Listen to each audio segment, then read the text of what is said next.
పిల్లల్ని దాని పిల్లలకు తీసుకుపోవాలనుకుంటుంది. ఈలోపు వాటి తల్లి వస్తుంది. తల్లి వచ్చి ఏమంటుందంటే, పెద్ద పులి పిలుస్తుంది. తల్లి వస్తుంటే, ఏ కుందేలిక రా అంటే వస్తుంది. చిత్తం రాజా, ఎందుకంటే అడవికి రాజు పులి,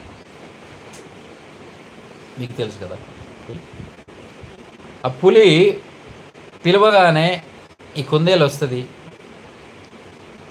కుందేలు ఏం చేస్తుందంటే,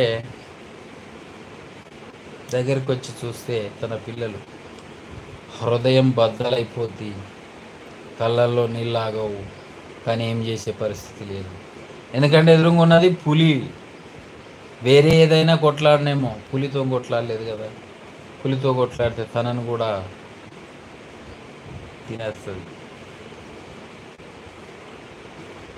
అప్పుడు ఏం చేయాలో అర్థం కాక ఏడుస్తూ ఉంటుంది. ఆ పెద్ద పులి అంటది, ఏ కుందేలు, ఈ 2 పిల్లలు ఉన్నాయి కదా, ఓ దాని చెవులు ఉన్నాయి చూడు అని అంటే, అవును రాజా, దానికి నిజంగా చెవులే ఉంటే తన తల్లి చెప్పిన మాట అయిన ఆ గుహలో ఉండేది. ఆ గుహలో నుంచి బయటికి రావడం వల్లనే ఈ చెవులు పోగొట్టుకుంది. అంటే చెవులు లేవు, అంటే విననొల్లని చెవులు గలది, చెవులుండి కూడా వినలేనిది అని చెప్తారు. ఆ తర్వాత ఏమైంది, ఆ పెద్ద పులి ఆ 2 పిల్లల్ని తినేస్తుంది, లేదా తన పిల్లలకు తీసుకెళ్తుంది. దీనిలో మనకు అర్థం కావాల్సిన నీతి ఏంది అంటే, దేవుడు మనకు చెప్పినది మనం వినకుండా మన ఇష్టానుసారంగా తిరిగినప్పుడు దుష్టుడు మనని అలా తీసుకెళ్తాడు అని అర్థం. ఇలా తల్లిదండ్రులు చెప్పిన మాట వినకపోతే చెడు మార్గంలో నడుస్తాము అని కూడా దీనికి అర్థం. ఫ్రెండ్స్,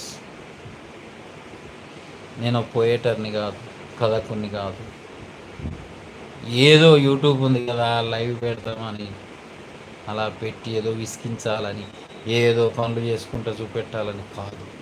కానీ చిన్న చిన్న స్టోరీస్ నాకు గుర్తుంటాయి నచ్చినప్పటికీ. ఇప్పుడు ఈ ఈ జనరేషన్లో కథలు చెప్పేటోళ్ళు ఎవరు లేరు. No more stories in this generation.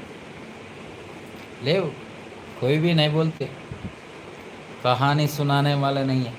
మా చిన్నప్పుడు మేము పడుకోవాలంటే నిద్ర రాకపోతే, నాన్న ఒక కథ చెప్పవా అని అంటే మా నాన్న కథ చెప్పాడు, మేము పడుకునేవాళ్ళం. కథ వింటూ పడుకునేవాళ్ళం.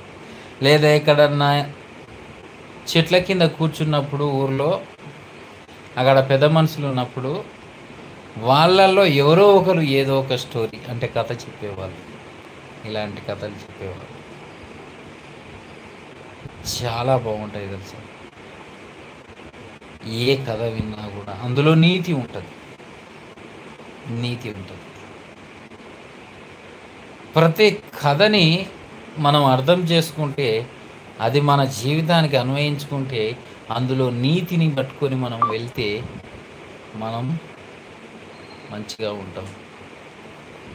2 ఫ్రెండ్స్ వెళ్తున్నప్పుడు ఆ 2 ఫ్రెండ్స్ ఒకే దగ్గరికి వెళ్ళాలి, కానీ అందులో ఒకడు ఏదన్నా మనసులో అనుకొని రెండోవాన్ని దారి తప్పిస్తే